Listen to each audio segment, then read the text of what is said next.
What's up guys, welcome back here. Today I'm back here with another video, and now I'm gonna be doing the top 30 list I promised. All time will be coming later, but today we're gonna do the top 30 players in the league right now. And it's mostly based off the 2020 season, but the 2020 playoffs have a little bit to do with the list, but the 2020 playoffs is not the list. I know you're not gonna be seeing Jamal Murray at top 10 or Paul George at like 70. This will be a combined, but mostly from the season, with a little bit of playoffs to help affect the list about who's like at the top and who's like around it. But if you like the video, make sure to drop a like, comment down below your list or what you disagree about my list. And don't forget to subscribe to the channel at 34 right now, trying to hit 100 by the end of the year. So let's make that happen. But now let's get started. But before we even start, the honorable mentions I have are Ja Morant, Shai Gilgeous-Alexander, CJ McCollum, and Jamal Murray. Jamal Murray wouldn't have even been an honorable mention, except these playoffs he's been going off, so I had to put him there. So the first five. At number 30 we have De'Aaron Fox, 29 we have Jaylen Brown, 28 Rudy Gobert, 27 Brandon Ingram, and 26 Domantas Sabonis. You may be saying, why is Rudy Gobert pretty low? I'm just not a fan of Rudy Gobert. I feel like he's a decent rim protector, but that's really, he needs to evolve his game a little bit more. And like, he really wasn't even a leader on a 6 seed. Domantas Sabonis was leading the Pacers, the best player on the team, to a 4 or 5 seed in the East. And then you may be saying, Ja Morant's better than De'Aaron Fox. No, he's not. De'Aaron Fox is better. Ja Morant's probably going to be better in a year or two, but this year it's De'Aaron Fox. That's not a question in my opinion. De'Aaron Fox was an automatic bucket, and if you saw him in the bubble, he proved that he could terrorize as a first option. I don't know if he'll be able to lead as a first option to a championship team, but De'Aaron Fox has definitely been better than Ja Morant this season.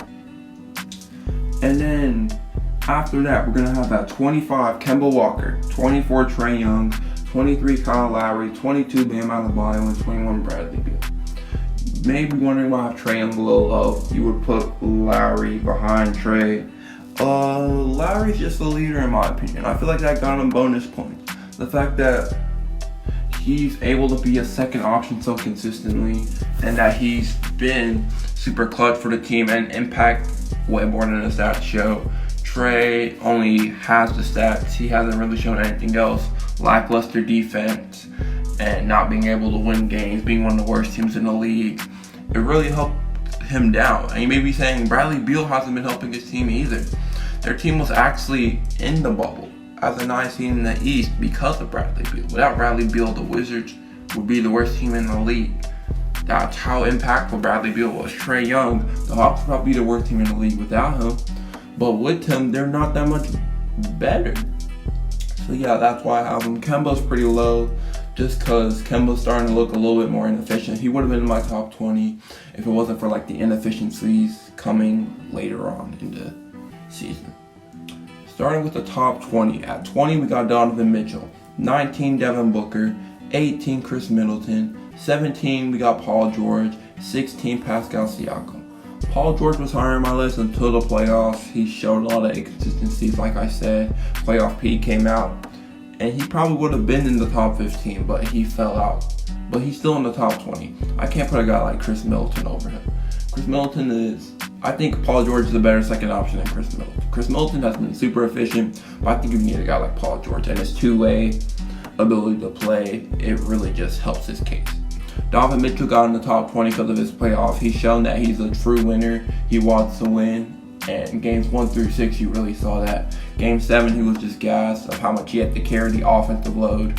Because guys like Rudy Gobert, he is not cut to be a second offensive option. They really missed both John in that series.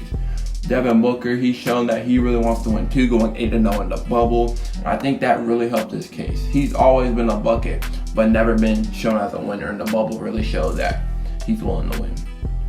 So in the top 15, we're going to have 15, Karl-Anthony Towns, 14, Ben Simmons, 13, Russell Westbrook, 12, Jimmy Butler, and 11, CP3. Now, a lot of people have mixed opinions on Westbrook. Some people think he's a top 10 player, others don't even think he's top 20.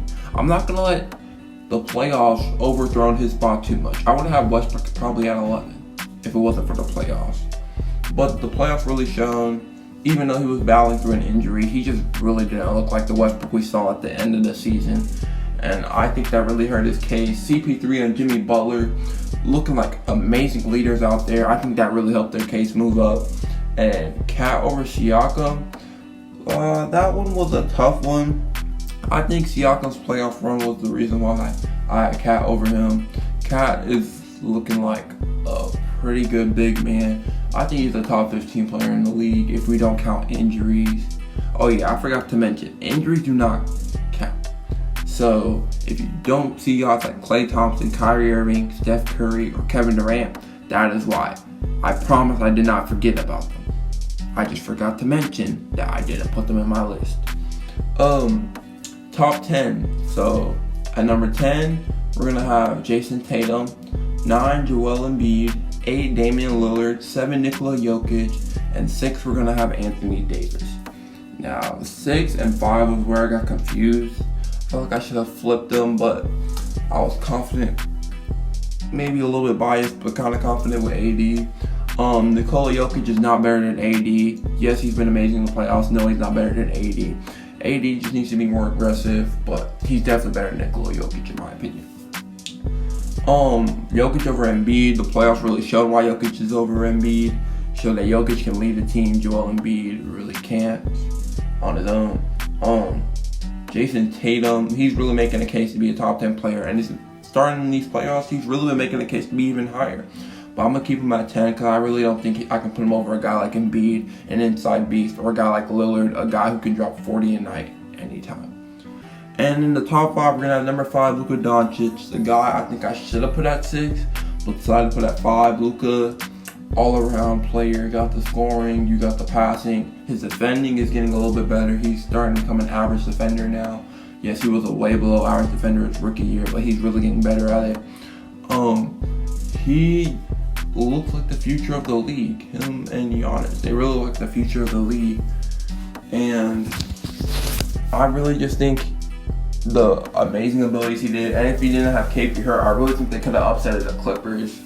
And that's why I really just have him at number 5, because like the leadership he showed at such a young age, even though age really doesn't matter, just the fact that he's doing all of this just really puts him over the top over AD in my opinion. Number 4, I'm going to have James Harden. I feel like he's impacting just as much as Luka does, but the reason why I put Harden over Luka is just because he's on a more winning team. Yes, Harden has had more healthy players on his squad and has kind of been more inefficient than Luka has at times, but the fact that Harden's still the 4th seed and Luka's still the 7th seed is the only reason why I put him. Next year, I'll probably have Luka because I feel like the Mavs are going to take a jump next year. At number 3, I'm going to have Giannis Antetokounmpo. The playoffs, he did not look the greatest. He's kind of one-dimensional. He's going downhill. His shot's been getting worse. These two, he's an amazing player. Obviously, the MVP definitely deserves it in my opinion. But just the best player, I cannot give it to Giannis. I think these 2 players are better than him. At number 2, I'm going to have Kawhi Leonard. Not going to lie, I had him at 1 before until I saw him against the Nuggets. And seeing how he choked that bad, I get like you're tired, your teammates are struggling, but you could still not choke that bad in Game 7, bro. Yeah, I have to put him down at number 2. He's a great player, great defender, and he's has more dimensions than what Giannis has, which is the reason why I put him over him. And the fact that he won the Finals MVP and still had the Clippers to a 2 seed, even with all the load management and stuff like that, I had to put him over Giannis. But at number 1, I have LeBron. If you're questioning why, I don't know why. The playoffs really showed LeBron is still the best player in the league. His playmaking, even better defense after having a bad defensive year in 2019. Definitely had a great defensive year this year. He's just been amazing. The leader of the Lakers, looking like the front runners now to win the NBA title since number 2 and number 3 are both eliminated from the playoffs. So yeah, that's my top 30 list. Comment down below your opinions. Don't forget to drop a like and subscribe to the channel. Peace out, guys.